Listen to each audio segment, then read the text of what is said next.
Success, happiness, and living an extraordinary life all begin in our minds. Think about it. You could be rich and be extremely lonely. You could be the luckiest person on earth and still feel bored out of your mind. You could be famous and still feel depressed and unfulfilled. When our mindset doesn't allow for joy and fulfillment, it doesn't matter if we reach some level of success in certain areas of life, because we just can't appreciate it. So what mindsets do we need to cultivate to live an extraordinary life? Well, I'm going to share 3 with you in this video. I'm also going to share how we can cultivate each of them. The first mindset is the curiosity mindset. One of the most important mindsets we can cultivate to live a life beyond the ordinary, at least in my opinion, is the curiosity mindset. And I'll give you 3 good reasons for that.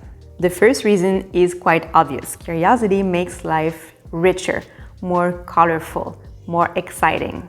However, most people tend to gravitate around the same activities because they are known, and because they're known, they are comfortable.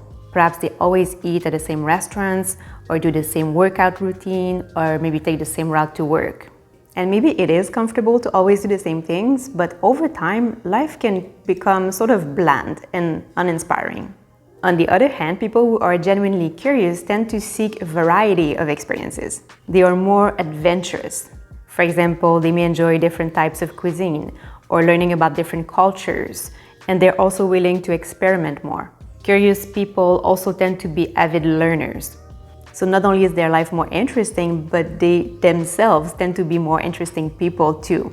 Curious people are rarely bored or boring. Another interesting thing about curiosity is that it's a powerful motivator. For example, if you feel depressed, being curious can help you regain your spark for life. It's even what saved my life during high school. So I was bullied pretty intensely in high school, and I didn't have many friends. I was alone most of the time. And around the age of 14, 15 years old, I remember that I lost all my joy and desire to live. And it's curiosity that kept me alive. Some nights I stared at the ceiling thinking, I wonder what it'd be like to be 18 years old and leave home and travel the world. And this kind of thought is what kept me alive. My curiosity for what the future would be like kept me alive. So I encourage you that when you go through something difficult, maybe a breakup, for example, maybe try to be curious. Perhaps ask yourself, I wonder what it'd be like to meet and be in a relationship with someone who's better for me. Or I wonder what it'll be like to have more time to myself and explore new hobbies and do all the things I've always wanted to do. And the third good reason for cultivating curiosity is that it's the antidote to judgment, and therefore it's a catalyst for peace. For example, we're all aware that there's a great divide in society right now. The media largely contributed into creating this divide, but we don't have to play their game. The first step to ending this divide, which is mostly caused by judgment, really, isn't trying to convince everyone to think like us. It's to be more curious. If we would all be more curious about other people's worldviews, and especially when they differ from ours, and I mean really try to understand their viewpoint without imposing ours, the divide would largely diminish. We would probably disagree on many things, but we would also see that everyone, every single person, only does what they think is the best thing to do. Curiosity is exciting. Curiosity is healing, and it's also unifying. So I invite you to be more curious, ask more questions, try different cuisines, talk to people from all walks of life, and listen to what they have to say. Because when you're curious, life becomes richer. The second mindset is the I am enough mindset. Marissa Peer, who is a well-known hypnotherapist from the UK, says that the greatest disease of humanity is the I am not enough syndrome. I'm not good looking enough to be with a partner. I'm not wealthy enough to live my dream life. I'm not funny enough to have friends. We all have an aspect of our life where we don't feel quite good enough. And our lack of perceived worthiness makes it almost impossible for us to live an extraordinary life. When we feel unworthy of the things we desire, we can't accept them. Therefore, we can't experience them. We must believe that we deserve good things to invite them into our lives. Otherwise, we'll just sabotage our success and our happiness because we'll unconsciously believe that we don't deserve it.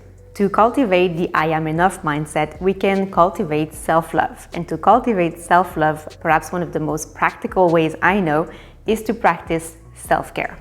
When you take care of yourself, you demonstrate and you reinforce the belief that you deserve to be taken care of, and therefore that you're worthy. So I recommend incorporating at least one self-care practice or one self-care activity into your day, like every day. And I'm not talking about eating chocolate cake, I'm talking about things that are really good for you, things that are good for your mental, emotional, and physical health in the long term. Another important mindset to cultivate to live an extraordinary life is the abundance mindset. So I'll share 2 ways we can cultivate an abundance mindset, but before, let's just clarify what's the opposite, a scarcity mentality.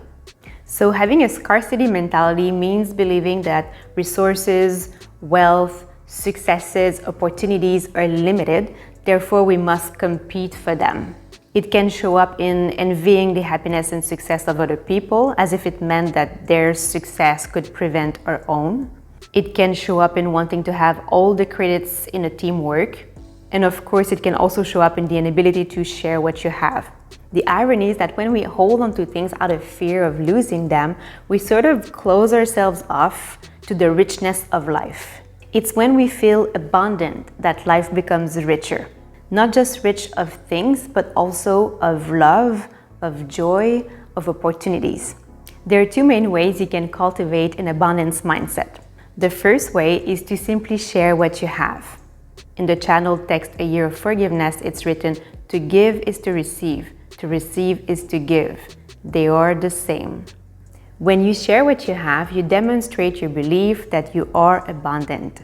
If you can share something, it's because you have that something. Another very simple way to cultivate an abundance mindset is, of course, having a gratitude practice. You could simply make a list of 5 to 10 things you're grateful for every day. Generosity and gratitude are 2 key factors to developing an abundance mindset. I made another video, I think it's titled 5 Steps to Upgrading Our Sense of Identity. I think it will complement this video very well because it's also our sense of identity or how we perceive ourselves that influence or impact our experience of life. So I'm going to link it somewhere on the screen and also in the description below.